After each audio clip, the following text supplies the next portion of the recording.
Hello दोस्तों, नमस्कार। स्वागत है आपका टेक्निकल संदीप गुरु चैनल में।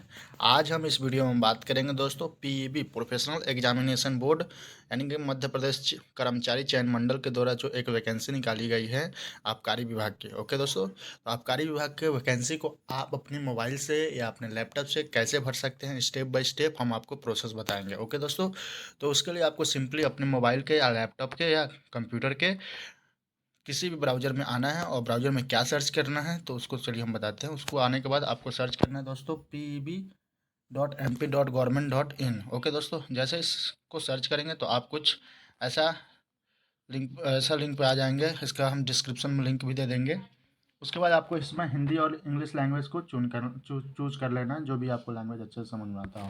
दोस्तों हम हिंदी लैंग्वेज को सेलेक्ट कर लेते हैं। जैसे आप हिंदी लैंग्वेज को सेलेक्ट करते हैं, यहाँ पर नवीनतम सूचनाएं कुछ दिया हुआ है, इसको भी आप पढ़ सकते हैं। और नहीं पढ़ना है तो आप इसको सीधे क्रॉस करके यहाँ आवेदन पत्र जो लिखा है इस पर आवेदन करने वाले लिंक पर क्लिक कर देंगे। ओके दोस्तों, तो आवेदन करने से पहले कुछ दिशा निर्देश रहता है, उसको भी आपको जानना जरूरी है। आवेदन करने से पहले आपके प्रोफाइल पंजीयन जो होता है पीईबी एग्जाम मतलब पीईबी प्रोफेशनल एग्जामिनेशन बोर्ड के द्वारा जो प्रोफाइल पंजीयन बनाया जाता है वो आपका प्रोफाइल पंजीयन अपडेट होना चाहिए और उस पर फ़ोटो आपका 3 महीना के अंदर ही फ़ोटो होना चाहिए। ज़्यादा पुराना होने पे रिजेक्ट भी हो सकता है आपका फॉर्म।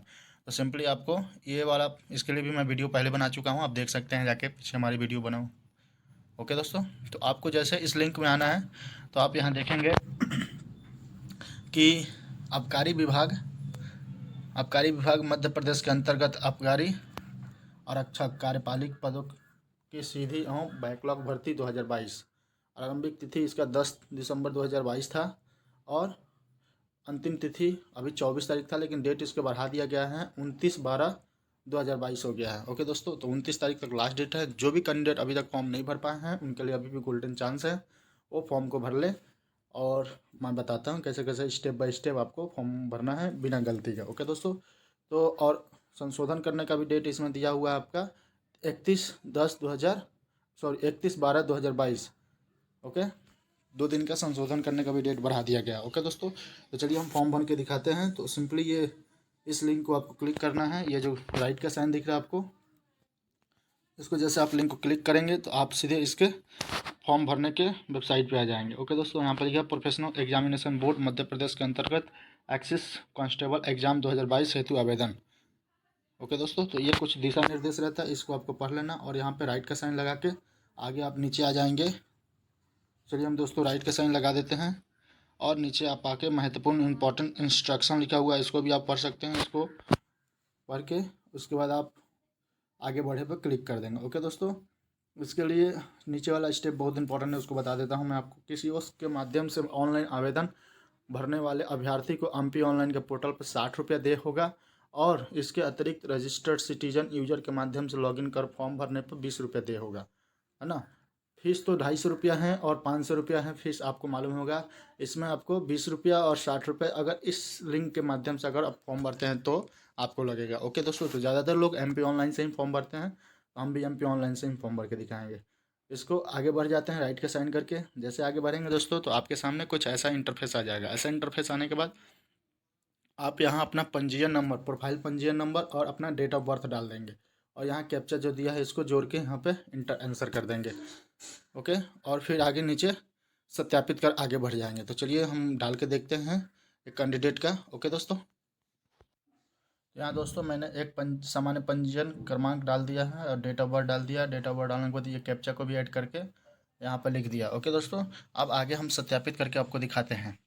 ये चीज़ जैसे डालेंगे उसके बाद सत्यापित कर आगे बढ़े को क्लिक करेंगे। जैसे इस लिंक को क्लिक करेंगे तो इस कैंडिडेट का प्रोफाइल पंजीयन अपने आप खुल के सामने आपके आ जाएगा। तो चलिए इस लिंक को क्लिक करते हैं। जैसे इस लिंक को क्लिक किए तो आपके सामने प्रोफाइल पंजीयन का कैंडिडेट का डिटेल्स वगैरह यहाँ शो करने लगा। ओके दोस्तों, यहाँ नाम उनका, पिता का नाम, mother's name, father's name, date of birth, उम्र और कौन से कैटेगरी में आते हैं वो, और हायर एजुकेशन और आपका ग्रामीण एरिया, सारा चीज़ उनका प्रोफाइल पंजीयन पहले से ही सबमिट है।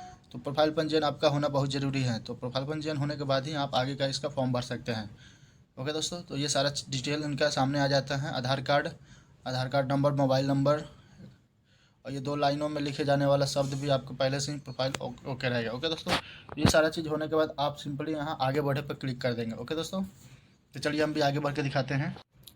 तो आगे बढ़े पर क्लिक करते हैं। आगे बढ़े पर जैसे क्लिक किया तो अगला प्रोफाइल इसका खुल गया। ओके दोस्तों, जैसे आगे बढ़े लिंक पर क्लिक किए तो वैसे ही हमारे सामने इसका फॉर्म भरने का डिटेल्स सामने खुल गया। 3 महत्वपूर्ण सूचना है, इसको आपको पढ़ लेना है। पढ़ने के बाद आप आगे निकल गया, पंजीयन क्रमांक हो गया, नॉट ग्रेजुएट नाम हो गया, डिटेल्स हो गया, फादर्स नेम मदर्स नेम, ये तो मैंने दिखाई दिया था। इसके बाद जो फॉर्म खुला है इसको आपको थोड़ा सा और नीचे आना पड़ेगा। नीचे आते ही यहाँ तक फॉर्म आपका हो चुका था। ओके दोस्तों, उसके बाद यहाँ आगे और स्टेप में बोलता है 34 नंबर में कि यदि आप उपयुक्त जानकारी में कोई संशोधन करना चाहते हैं तो एडिट प्रोफाइल कर सकते हैं। अपने में तो कुछ करना नहीं, सब ओके हैं।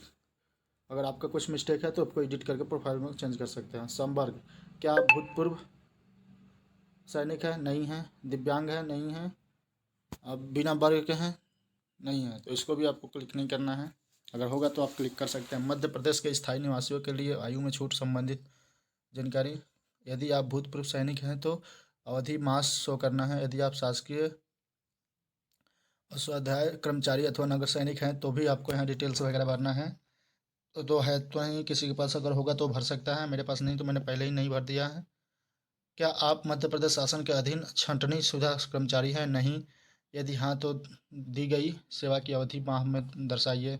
क्या आप विधवा परित्यक्ता तलाकशुदा हैं? नहीं, यहाँ पहले से नहीं ले रहा है। क्या आप आदिम जाति, अनुसूचित जाति, अनुसूचित जनजाति, पिछड़ा वर्ग विभाग के अंतर्गत ये विवाह प्रोत्साहन योजना से पुरस्कृत हैं? नहीं। क्या आप विक्रम पुरस्कार से सम्मानित हैं? नहीं। ओके दोस्तों, फिर आप नीचे आएंगे तो यहाँ पर लिखा है नोट, जो आवेदक मध्य प्रदेश के मूल निवासी नहीं हैं उन्हें केवल आरक्षित बिना वर्ग ओपन श्रेणी में प्रवीणता के आधार पर स्थान प्राप्त होगा तथा उन्हें किसी प्रकार की छूट की पात्रता नहीं होगी। ओके दोस्तों, जो अन्य राज्य के हैं, अन्य स्टेट के हैं, उनके लिए कोई छूट वगैरह नहीं है।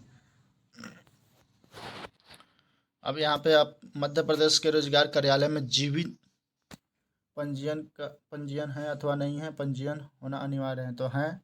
और यहाँ पंजीयन नंबर मैंने अपने पंजीयन नंबर कैंडिडेट का डाल दिया है और पंजीयन का डेट आपको डाल देना है, कितने तारीख को पंजीयन हुआ था। ओके दोस्तों, पंजीयन रोजगार पंजीयन किस जिले से हुआ है तो उसको आपको यहाँ पर सेलेक्ट कर लेना है। बहुत सारा जिला दिखा रहा है मध्य प्रदेश के, टोटल जितने दतिया, देवास, धार, डिंडौरी, गुना, ग्वालियर, हरदा, होशंगाबाद, इंदौर, कटनी, खंडवा, जो भी आपका होगा उसको सेलेक्ट कर लीजिए। हम शहडोल का कैंडिडेट है तो शहडोल का हम क्लिक कर लेते हैं। ओके दोस्तों, फिर आगे बढ़ जाते हैं। फिर यहाँ पर लिखा है क्या आप नियम पुस्तिका के अनुसार क्रमांक 112 के 1.12 के अनुसार न्यूनतम शैक्षणिक योग्यता आहार रखते हैं?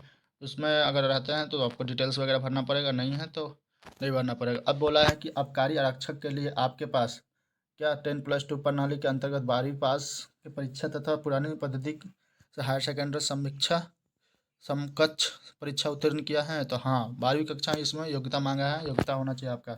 आप इसको यस करके आगे बढ़ जाएंगे। उसके बाद का 44 नंबर भी लिखा हुआ है आपका कि न्यूनतम शारीरिक अहिता रखना है, तो इसमें भी कुछ ऑप्शन नहीं दिया हुआ है। आबकारी आरक्षक के लिए आपके पास क्या होना चाहिए? पुरुषों के लिए 167.5 सेंटीमीटर हाइट होना चाहिए। क्या होना चाहिए? हाइट 167.5 सेंटीमीटर होना चाहिए। और महिलाओं के लिए अपना नीचे होगा। और फिर देखिए बोला है 81 सेंटीमीटर और 86 सेंटीमीटर, जो सीना होता है उसको आपको फुला के और बिना फुलाए में दिखाना है। तो ये चीज़ हमारे पास इस कैंडिडेट पर है तो हाँ कर दीजिए, नहीं होगा तो नहीं करना है। ओके दोस्तों, फिर महिला के लिए पूछा गया। फिर महिला के लिए 152 सेंटीमीटर, 152.4 सेंटीमीटर हाइट होना चाहिए, सेंटीमीटर हाइट होना चाहिए। और सीना लागू नहीं होता है, लागू नहीं होता मतलब सीना का कोई वो नहीं है। ओके दोस्तों, फिर अभ्यर्थी के सीना फुलाने और बिना फुलाने में कम से कम 5 सेंटीमीटर का अंतर होना आवश्यक है। यहाँ पे शुद्ध लिख दिया है, इस विषय पर किसी प्रकार की छूट नहीं दी जाएगी। अगर आप सिलेक्शन हो भी जाते हैं तो आपका 5 सेंटीमीटर का सीना फुलाने का जो सिस्टम है इसको आपको फॉलो करना पड़ेगा, उसमें कोई छूट नहीं दिया जाएगा। फिर आवेदक के नियमानुसार आयु, आवेदक के नियमानुसार श्रेणी वर्ग, आवेदक का आधार क्रमांक ये दिया हुआ है। एडिट करना चाहते हैं तो एडिट कर सकते हैं। फिर उसके बाद परीक्षा शहर का प्राथमिकता क्रम, जहाँ से लिखित परीक्षा में सम्मिलित होना चाहते हैं ओके दोस्तों, तो 4 ऑप्शन आपके सामने दिया हुआ है, चारों में आपको जो भी सेलेक्ट करना है कर सकते हैं। तो यहाँ पे सेंटर का नाम दिया हुआ है, भोपाल दिया है, ग्वालियर दिया है, इंदौर दिया है, जबलपुर दिया है, खंडवा दिया, रतलाम दिया है, सागर दिया है, सतना दिया है, सीधी दिया है।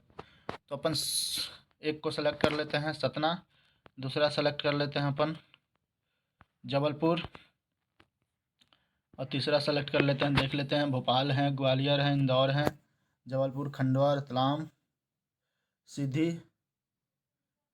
तीसरे को अपन सीधी सेलेक्ट कर लेते हैं। चौथा, सॉरी, और अपने ऊपर है, जो भी आप सेलेक्ट कर सकते हैं। ये भोपाल, और चौथा नंबर आपका सीधी। ओके दोस्तों, तो ये एग्जामिनेशन सेंटर है, यहाँ पे आपके एग्ज़ाम होंगे। और फिर नीचे देखिए क्या लिखा हुआ है दोस्तों कि मध्य प्रदेश व्यावसायिक परीक्षा मंडल को परीक्षा शहर केंद्र में परिवर्तन करने का पूर्ण अधिकार है। तो ये ज़रूरी नहीं हमने यहाँ पे सेंटर डाला है तो यहीं पे आपको एग्ज़ाम होगा, इसमें सेंटर को चेंज भी कर सकता है। घोषणा पत्र पर आपको राइट का साइन करना है। राइट का साइन करने के बाद ये जो दिशा निर्देश दिया हुआ है इसको आपको पढ़ लेना है। पढ़ने के बाद नीचे आप आएंगे, दिशा निर्देश है, दिशा निर्देश पढ़ने के बाद आप आगे बढ़ सकते हैं। ओके दोस्तों, तो चलिए हम आगे बढ़ के आपको दिखाते हैं। एक बार और आप चेक कर लीजिए कहीं कोई मिस्टेक वगैरह हुआ हो तो।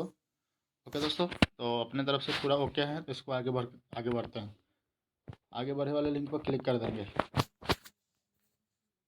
ओके दोस्तों, तो क्लिक हियर प्रोसेस को अपन क्लिक कर दिए हैं, तो आगे का जो भी फॉर्म था उसको भर दिए।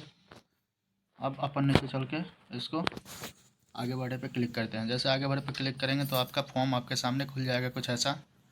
और यहाँ देखेंगे दोस्तों आपका भुगतान नहीं दिखा रहा। ओके दोस्तों, जब आप पेमेंट कर देंगे तो आपका भुगतान हो जाएगा और आप अपना आगे के जो भी प्रोसेस है उसको आप कर सकते हैं, तैयारी कर सकते हैं। ओके दोस्तों, तो एक बार आप चेक कर सकते हैं, यहाँ प्रिंट आउट ले सकते हैं, प्रोसेस कर सकते हैं। तो एक बार हम चेक कर लेते हैं, चेक करने के बाद आगे का प्रोसेस देखते हैं। ओके दोस्तों हमने एक बार रिपीट कर लिया। यहाँ पे आप देख सकते हैं अभी भुगतान नहीं हुआ है, तो भुगतान नहीं हुआ तो ये फॉर्म नहीं सबमिट हो सकता। अभी सबमिट करने से पहले आपको इसका भुगतान करना पड़ेगा। भुगतान का यहाँ डिटेल्स वगैरह दिया हुआ है, भुगतान भी दिखा देते हैं। अगर ओबीसी कैटेगरी है तो आपको 250 रुपया, ST SC लगता है तभी 250 रुपया, और जनरल कैटेगरी होंगे तो आपको 500 रुपया पे करना होगा। ओके दोस्तों, तो भुगतान वाला भी ऑप्शन मैं आपको दिखा देता हूँ कितना कितना पे करना है। यहाँ आप थोड़ा सा नीचे आएंगे भुगतान ट्रांजैक्शन ID में, तो यहाँ देख सकते हैं आप दोस्तों भुगतान शुल्क 250 रुपया प्लस पोर्टल चार्ज 60 रुपया, टोटल 310 रुपया आपको पे करना पड़ेगा। तो उसको चलिए हम अपने फ़ोनपे, पेटीएम, गूगल पे जो भी रहेगा आपके पास उससे आप कर सकते हैं। तो यहाँ पे आप चाहें तो प्रिंट आउट भी ले सकते हैं। प्रिंट आउट लेने से पहले आप यहाँ देख सकते हैं प्रोसीड टू पेमेंट ले लेंगे। और यहाँ जो आपने संलग्न डिटेल्स वगैरह किया था प्रोफाइल पंजीयन में उस वही यहाँ पे आपको डिटेल देखने को मिल सकता है। आप एक बार इसको डाउनलोड भी कर सकते हैं कि अपना ही है कि किसी और का है, तो इसको डाउनलोड करके एक बार आप देख सकते हैं। ये आपका मार्कशीट दिखा रहा है। ओके दोस्तों, ये भी सही है। फिर दूसरा आप देख सकते हैं, दूसरा क्या है, तो दूसरा आपका कास्ट सर्टिफिकेट है, तो ये भी आपका सही है। ओके दोस्तों, अब आगे प्रोसेस टू पेमेंट करते हैं और आगे बढ़ते हैं। ओके दोस्तों, आप चाहें तो इसका वो ले सकते हैं आवेदन क्रमांक का स्क्रीनशॉट, इससे आपके लिए बेनिफिट रहेगा। अब चलिए भुगतान करने वाले प्रोसेस पे चलते हैं। तो यहाँ जो दोस्तों नीचे लिखा हुआ प्रोसेस टू पेमेंट, इस लिंक को आपको क्लिक करना है। इस लिंक को जैसे क्लिक करेंगे तो आप प्रोसेस टू पेमेंट पे चले जाएंगे। ओके दोस्तों, जैसे उस लिंक को क्लिक किया दोस्तों तो आप पेमेंट वाले ऑप्शन में आ गए MP ऑनलाइन लिमिटेड। ओके दोस्तों, अगर MP ऑनलाइन का आपको IG यूजर ID हो तो उससे आप पेमेंट कर सकते हैं। अगर नहीं है तो आप नीचे और भी ऑप्शन दिया उसके साथ यहाँ दिया हुआ है दोस्तों debit card, credit card, UPI और वैलेट। ओके दोस्तों, तो जो भी आपको समझ में आ रहा है उसके माध्यम से आप यहाँ पर पेमेंट कर सकते हैं।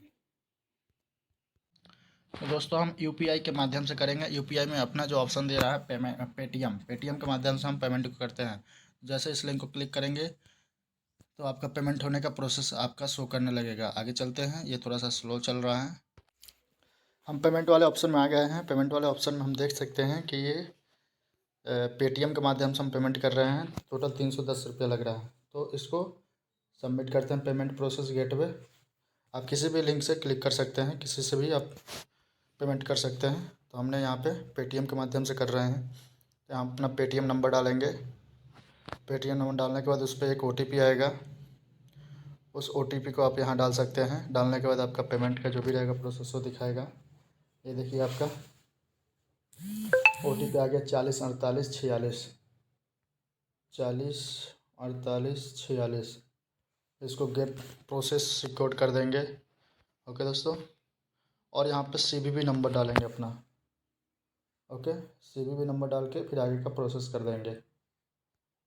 तो यहाँ हमने CVV नंबर डाल दिया है। उसके बाद पे टू पेमेंट करते हैं। अब ये देखिए लोडिंग हो रहा है। एक OTP आएगा, ये OTP भी आ गया। लिखा है 962507, 962507। ओके, अब इसको हम आगे का प्रोसेस कर लेते हैं। सबमिट जैसे करेंगे तो आपका पेमेंट हो जाएगा। ओके दोस्तों, तो ये सबमिट हमने कर दिया। प्रोसेसिंग और पेमेंट आ रहा ऑप्शन। ये देखिए पेमेंट से पैसा भी कट गया और ये हमारा रजिस्ट्रेशन नंबर, एप्लीकेशन नंबर आ गया। ओके दोस्तों, अब यहाँ देखेंगे अभी कुछ देर पहले पेमेंट नहीं हुआ था तो आपका भुगतान नहीं दिखा रहा था। अब यहाँ भुगतान हो चुका है, तो यहाँ भुगतान है दिखा रहा है। ओके दोस्तों, तो इस तरह से आप अपना फॉर्म को आसानी से, बड़े आसानी से फॉर्म को भर सकते हैं, है ना। और ये आपका जो पेमेंट कटा है उसका यहाँ डिटेल आपको शो करने लगा। ओके दोस्तों, तो स्टेप बाय स्टेप मैंने आपको इसमें दिखा दिया आपको कि ये फॉर्म कैसे भरा जाता है अपने मोबाइल से, कंप्यूटर से या लैपटॉप से। ओके दोस्तों, फिर इसको आप नीचे आके अपना इसका एक प्रिंट आउट भी ले सकते हैं। ओके दोस्तों, ये प्रिंट आउट का ऑप्शन दिया हुआ है आपका, यहाँ से प्रिंट आउट करके अपने पास सेव करके रख सकते हैं।